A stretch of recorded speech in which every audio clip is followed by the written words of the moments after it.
sa demande, elle n'est volontairement pas nommée.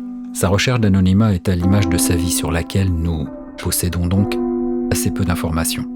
Elle est née dans les années 70, fillette solitaire, elle ne trouva jamais réellement sa place entre un père équarrisseur et une mère tombée en dépression suite à la mort de son premier enfant.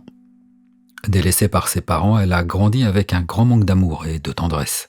Alors, elle s'est réfugiée dans ses rêves de bonheur, d'un amour passionnel et fougueux qu'elle partagerait avec l'homme de sa vie. Nous ne savons rien sur sa rencontre avec l'homme qui deviendra son mari. Malgré leur amour réciproque et malgré le souhait de l'homme, elle refusera toujours de porter un enfant, par peur de répéter les manques de ses parents. À partir de ce mariage, très heureux les premières années, quelques rares témoins affirment que le couple s'est délité peu à peu, s'enfonçant dans une routine, en manque réel de projets communs.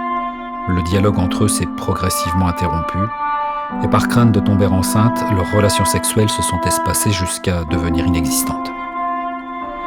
Elle se réfugie alors dans ses fantasmes, mais visiblement sans jamais tromper son mari.